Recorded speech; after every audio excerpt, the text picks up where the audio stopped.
ఈ రోజే డౌన్లోడ్ చేయండి. మీ ఫేవరెట్ షోస్ చూడండి. ఏంటో చెప్పు అంటున్నానుగా, అర్థం కావట్లేదా? చెప్పు.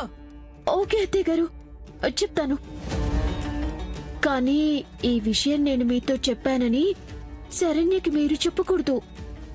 తను ఊరుకోదు.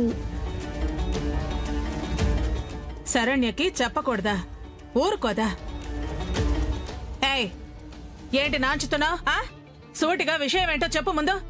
అత్తయ్య గారు, ఇంట్లో అందరూ అనుకుంటున్నట్టు శరణ్య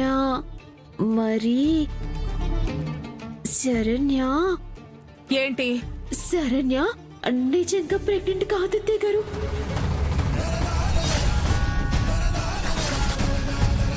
ప్రెగ్నెంట్ కాదా? ఏం చెప్తున్నావు? మాట్లాడుతున్నావా?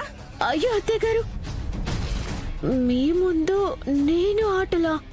నాకంత ధైర్యం అత్తయ్య గారు. శరణ్యకి అసలు ఏ కడుపు లేదు.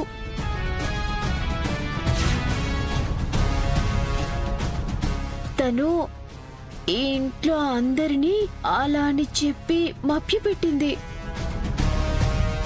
ఆ రోజు మీరందరూ చూసిన రిపోర్ట్స్ ఫేక్ అత్తయ్య గారు.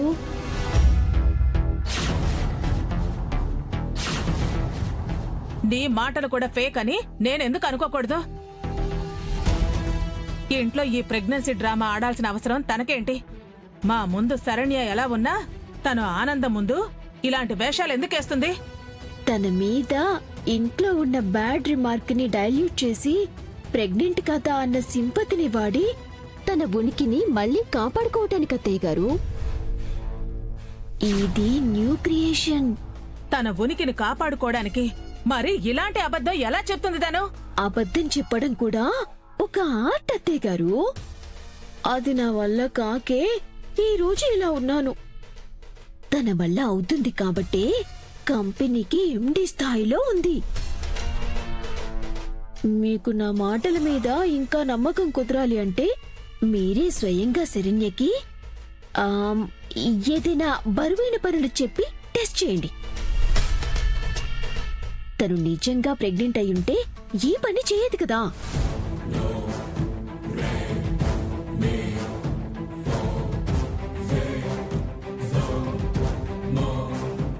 శరణ్య,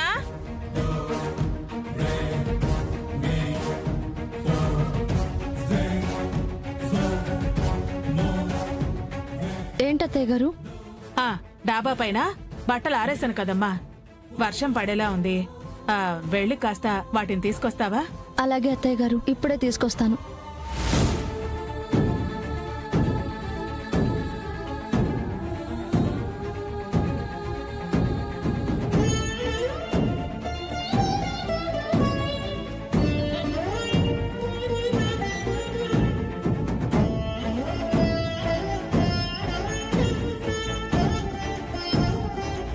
చూస్తున్నారు కదా అత్తయ్య గారు, ఎప్పుడూ పరిగెత్తే లేడి పిల్ల కూడా ప్రెగ్నెంట్ గా ఉన్న సమయంలో చాలా జాగ్రత్తగా తనని తాను కంట్రోల్ చేసుకుంటుంది. అలాంటిది శరణ్య ఎంత కంట్రోల్ గా ఉండాలి ఈ సమయంలో? శరణ్య అలా లేకుండా ఇలా ఉంది అంటే మీరు దీన్ని ఎలా తీసుకుంటారో మరోసారి ఆలోచించండి అత్తయ్య గారు. అవునన్నయ్య, నీ మాటల్లో నిజం ఉందనే నాకు అనిపిస్తోంది. దాని సంగతేంటో ఆనందం ముందే తేల్చేస్తాను.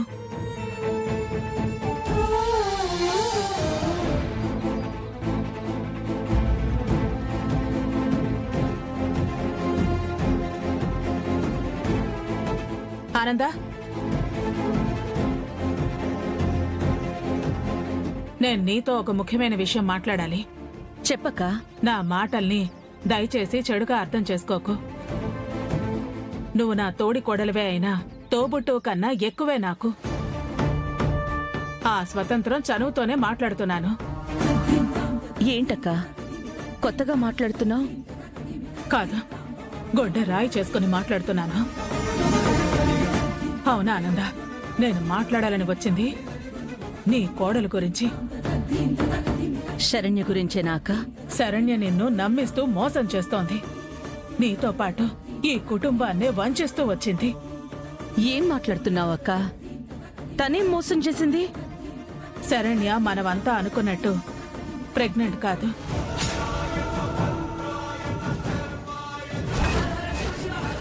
ఆ మాట పచ్చి అబద్ధం.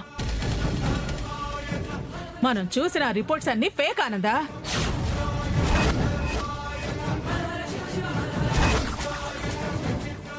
అవి తను సృష్టించిన అబద్ధపు కాగితాలు. అక్క, నువ్వేదో తన విషయంలో మరోసారి పొరపాటు పడుతున్నావు. నేను పొరపాటు పట్టం కాదు, ఈసారి కూడా నువ్వే తన విషయంలో మోసపోయా. శరణ్యని ఇంకా ఇంకా గుడ్డిగా నమ్మేస్తూనే ఉన్నా. తను ప్రెగ్నెంట్ కాదు, కడుపు లేదు. శరణ్య కడుపులో మోస్తుంది, బిడ్డని కాదు. కుట్రని, కుతంత్రాన్ని, మోసాన్ని. అక్క, అవును, కావాలంటే వెళ్ళి డాక్టర్తో తనకి టెస్ట్ చేయించు. వాస్తవాలేంటో నీకే బోధపడతాయి. నాకీ విషయంలో స్పష్టత ఉంది, కానీ నిన్ను నమ్మించలేను. అందుకే నీకు నమ్మకం కలిగే పద్ధతిలోనే తెలుసుకో. అక్క,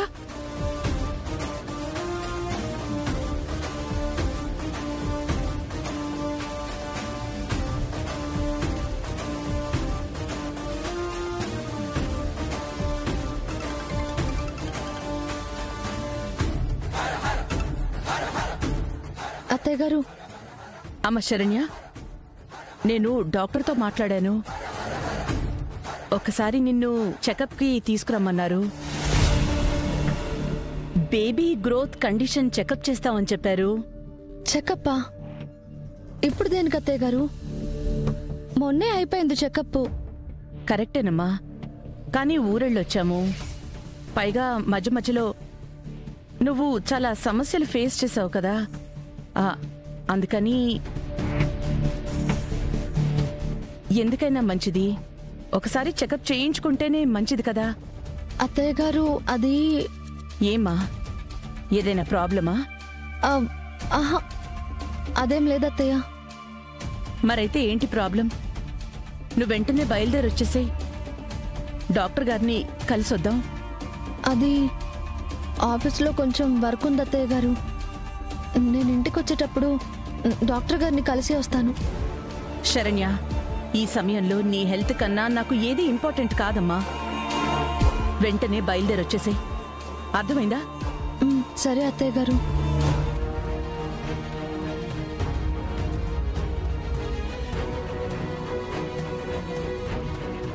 నాకెందుకో అక్కే పొరపాటు పడుతోంది అనిపిస్తోంది. సర్లే, ఇప్పుడు నేను శరణ్యని చెకప్కి తీసుకెళ్తున్నాను కదా, ఆ రిపోర్ట్స్ తీసుకొచ్చి అక్కకి చూపిస్తే తనకే అర్థమవుతుంది. దేవుడా, ఏంటి నాకు ఈ పరిస్థితి? ఏం చేయాలి ఇప్పుడు?